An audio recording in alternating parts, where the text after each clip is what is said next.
Terima kasih Anda masih bergabung bersama kami dalam dialog legislasi tata perparkiran di Kota Makassar. Saya ingin ke Bung Afiari terlebih dahulu. Bung Afiari, ya sebelumnya kan sebelum Anda menjabat ada direksi sebelumnya yang kemudian mengembangkan parkir elektronik. Ini gimana? Apakah ini tidak maksimal dijadikan sebagai tolak ukuran atau indikator untuk mengukur sejauh mana pendapatan kita di Kota Makassar? Ya, terima kasih Mas. Jadi memang sebelum kami dulu di jajaran direksi yang lama pernah terjadi sebuah nota kesepahaman dalam pengelolaan di pihak ketiga kan beberapa area parkir di Kota Makassar ya. Dulu setahu saya kami malah taunya cuma boulevard. Ternyata pengelolaannya itu berkembang. Boulevard, Pengayoman, dan Perintis. Nah, memang waktu itu menggunakan mesin handheld. Harapan pastilah semua dan saya juga itu harapan Bapak Wali Kota juga kemarin bahwa dengan adanya program seperti kemarin kita mencoba melangkah satu langkah lebih maju nih dari sistem yang konvensional kita gunakan yang sedikit automatically walaupun masih dengan menggunakan tenaga SDM manusia sebagai operatornya ya.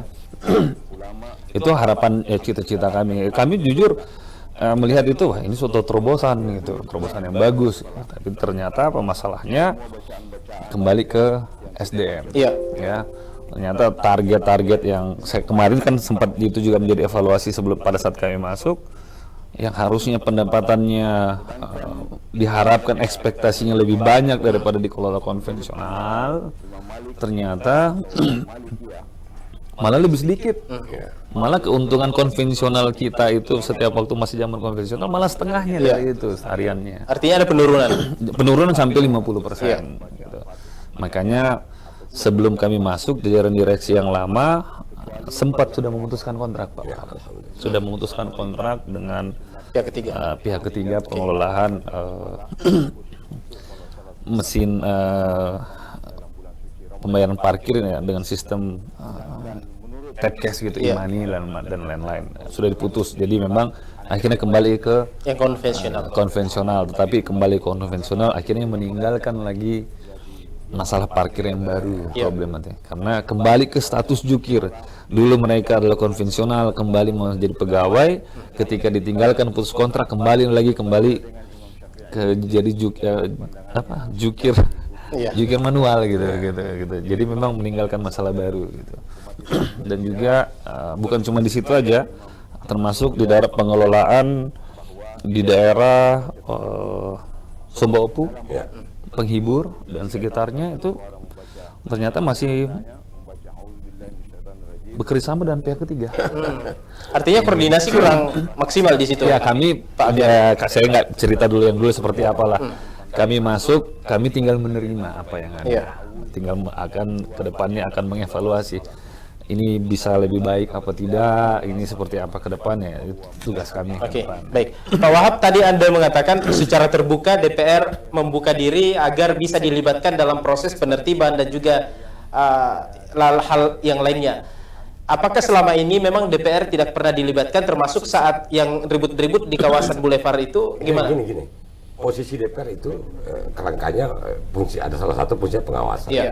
Tetapi hal teknikal itu diserahkan kepada eksekutif. Dalam ini misalkan karena parkir ya ada perusahaan daerah parkir. Backup yang saya maksud itu adalah kita sama-sama menghajar perilaku yang menyimpang selama ini. Gitu. Teman-teman di PD Parkir mengakui agak susah memang Pak. Repot kita ini Pak Wahab karena ternyata basis data yang kita pakai 10 tahun lalu pantas tidak bisa itu kan. Begitu. Lantas kedua ada problem ini perikatan kontrak dengan pihak ketiga yang kemudian notabene asumsinya akan memberi keuntungan yang lebih besar. Faktanya kemudian lebih menguntungkan ini transaksi manual ketimbang transaksi elektronik. Berarti ada yang salah di situ, ada yang keliru. Ya selaku lakukan otokritik. Posisi DPR kita mendorong Anda lakukan perbaikan. Ada waktu di mana kami akan menyampaikan apakah itu dalam bentuk kritikan atau apa dalam bentuk penghargaan terhadap kerja-kerjanya. Tapi yang saya tangkap hari ini mereka sudah berani melakukan otokritik pada dirinya. Bos, susah memang ini Pak Wahab karena basis data yang kami pakai masih 2010. Itu satu. Kedua, asumsi yang dibangun kemarin optimisme dengan sistem parkir online, ternyata kemudian faktanya berbanding terbalik. Justru karena laporan saya terima dari teman-teman dari Boulevard dan Pengayoman, justru pendapatan parkir waktu manual jauh lebih banyak ketimbang pada saat elektronik. Jadi gimana nih? Berarti kalau begitu, dalam kerana saya orang basic ilmu saya hukum, berarti saya katakan Anda berpotensi memperkaya orang lain. Kalau cocok itu tindakan yang melakukan, putuskan kontrak, lakukan evaluasi. Kita suka soal kemudian ada pembenahan soal misalkan sistem online, karena transaksi manual itu berpotensi ada noise di situ. Tetapi tidak berarti kemudian kita tidak berani mengkritik diri kita. Oh ternyata online ini tidak memberi harapan. Ya, lakukanlah perbaikan-perbaikan, kemudian carilah model yang kemudian bisa memberi keuntungan lebih, baik dari segi pendapatan maupun layanan. Kan intinya di perusahaan daerah itu kan layanan. Ya, bagaimana caranya kalau minta kita membayar kalau layanan standar kan seperti itu. Itu tantangannya itu orang Pusda menjawab, oke, kita akan memperbaiki layanan. Salah satu cara ada melakukan perbaikan data, melakukan uji petik, kemudian pemutusan kontrak dengan pihak ketiga, kemudian kita mencoba membangun hubungan kerjasama dengan pihak lain yang kemudian akan memberi kesempatan seluas-luasnya perusahaan PD Parkir akan berkontribusi kepada pembangunan kita lewat PAD. Clear. Posisi DPR kita ngawasin. Kalau Anda butuh backup dari kami, kita kasih backup gitu. Itu tetapi sekali lagi bahwa Anda satu hal yang saya harus patut hargai, memberi apresiasi kepada jajaran direksi hari ini adalah berani melakukan otokritik pada dirinya. Pak, mewah setengah mati Pak, bagaimana kita mau target pendapatan tak miliar-miliar, nah basic datanya 10 tahun yang lalu. Ya kan, ini kan pemimpin yang hebat adalah pemimpin yang tidak akan mengulang sebuah kesalahan. Dan mereka hari ini sebagai generasi muda mengakui bahwa ada yang salah dan ada yang keliru, yang mereka lakukan perbaikan. Itulah yang saya katakan bahwa kami menempatkan profesi optimisme yang tinggi terhadap jajaran direksi yang baru. Alhamdulillah. Silakan bekerja, kalau dibutuhkan kami siap dah. Gitu. Tapi hal teknikal silahkan. Tapi kalau ada yang macam-macam, tolak polemik, kita turun sama-sama. Kita mau lihat siapa itu.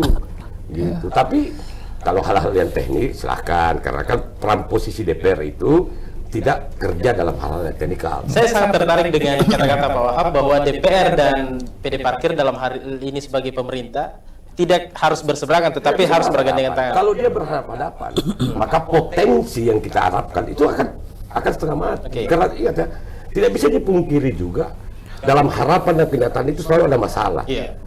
Dan kalau DPR dengan pemerintah kota berhadapan-hadapan, orang akan memainkan masalah itu kan. Tapi coba dong kita mari sama-sama duduk bersama, kemudian saling bergandengan tangan dengan membuat problemnya. Ini loh cross problemnya, dan kemudian kita pecahkan secara bersama. Ada secara teknikal diberikan amanah oleh undang-undang untuk mengulang. Kalau nih posisi DPR kita pandang, kita lihat. Kalau you butuh backup kita masuk. Saya ingin ke Bung Afiari. Bung Afiari, ini sebetulnya pertanyaannya tidak harusnya ke Anda, tetapi paling tidak karena ini Anda baru dilantik baru beberapa hari, tetapi saya yakin Anda punya bayangan. Sejauh ini seberapa besar sih sebetulnya pendapatan dari PD Parkir yang kemudian bisa menjadi dividen untuk Kota Makassar di tahun terakhir kemarin? Kalau dari segi potensi ya, kita ngomong dari segi potensi yang ada di Kota Makassar, terus dengan jumlah dividen yang sudah terrealisasi ya, seperti ini, jujur saya melihat itu sangat kecil karena potensinya sebenarnya untuk pendapatan parkir di Kota Makassar ini sangat besar. Seperti tadi Mas sendiri bilang, ini kota metropolitan, kota hub, tempatnya ujung tombak bisnis seluruh di Indonesia Timur. Sudah pasti bisnis berkembang akan mengikut juga ekonomi berkembang. Ekonomi berkembang sudah pasti ikut dengan kompleksitas di tata ruang umum, gitu, terbuka juga. Salah satunya adalah masalah parkir.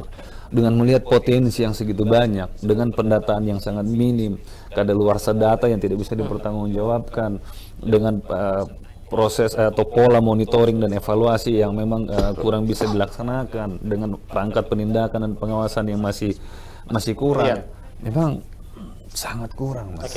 Sangat kurang. Jujur aja kita harus ngomong bahwa ya, potensinya itu jauh. Saya saja baru masuk, baru melihat data statistik saja, dari data di atas kertas, ini memang harus perlu perbaikan dan kerja keras. Dan ini tidak akan terjadi kalau tidak ada dukungan dari abang kita, kayak dari Pak Wahab, dari teman-teman Komisi B, dari DPR, terus Bukan cuma dari itu, dari Pak Wali juga dari sebagai owner dan bahkan SKPD lain yang terkait. Itu Bapenda, Dishub, Satpol PP, bahkan dari teman-teman kita dari Forkompinda ya, dari kepolisian, dari tentara dan lain-lain gitu. Jadi masalah ini memang masalah yang pelik, masalah parkir ini harus duduk bersama. Masalahnya apa? Mau digimanakan seperti apa? Kami sudah lagi mencoba menyusun problematika itu pelan-pelan. Kami coba perbaiki dengan semua SDM dan yang kemampuan yang ada. Oke, baik. Pak Wahab, tadi sudah disampaikan oleh Bung Afyari bahwa ada sejumlah permasalahan yang sangat pelik di sini dan butuh penanganan yang serius. Lantas, perlukah kira-kira revolusi mental khususnya orang-orang yang bekerja di bidang perparkiran ini? Karena ini kan menjadi persoalan paling mendasar sebetulnya. Ya, kita yakin lah dengan jajaran direksi hari ini. Kan gini, kalau pendidikan yang paling bagus itu adalah pendidikan memberi teladan. Gitu. Jadi kita berharap direksi ini kemudian memberi teladan kepada seluruh jajarannya, kemudian bisa bekerja mau membahu untuk kepentingan rakyat. Hal yang menarik, dan saya harus memberi apresiasi kepada jajaran, dia berani mengakui bahwa ada yang keliru gitu. Kan ini bagus kalau dia mengakui bahwa ada yang keliru, berarti kalau begitu dia akan melakukan kebenaran. Sisa kita ini seluruh stakeholder yang ada memberi waktu kepada mereka. Saya kasih waktu sampai proses pembahasan APBD pokok. Yuk tuntaskan itu APBD pokok. Kalau kita masuk di November, 30 November artinya kurang lebih 3-4 bulan lagi kan. Nah, silakan kerja aja. Buat rencana kerja perusahaan daerah kita akan lihat, lakukan evaluasi bahwa yang menarik itu karena diakui bahwa sebenarnya potensi kita ini besar, hanya tidak dikelola dengan baik. Itu kan gitu. Selalu kita mengatakan bahwa apa istilahnya, kita selalu mau berulang membuat sebuah kesalahan dan tidak berani melakukan evaluasi. Jajaran direksi hari ini berani melakukan itu. Ya kita tunggu aja 100 hari ke depan bahwa ya oke ya, Anda sudah akui, Anda gitu, buat rencana kerja kita lihat. Kalau Yuan butuh dukungan, kami dukung lah DPR ini. Tinggal tunggu actionnya Pak Wahab ya. Butuh apa? Kalau butuh legal standing, kewenangan mereka pada kita kasih. Nah, mau kau apa? Mau kau perda yang kemudian memberi kewenangan yang begitu besar kepada Anda? Kita akan berikan kamu perda, buatkan perda yang lebih baik. Yang penting perda itu tidak bertentangan dengan ketentuan hukumnya. Kita kasih dalam rangka meningkatkan kualitas layanan. Dalam kualitas layanan itu ada manfaat yang didapatkan oleh PD Parkir yang kemudian bisa berkontribusi. Silakan kita bicara aja. Kalau kita dari sekarang berhadapan, yang rugi rakyat. Iya, oke. Gitu kan.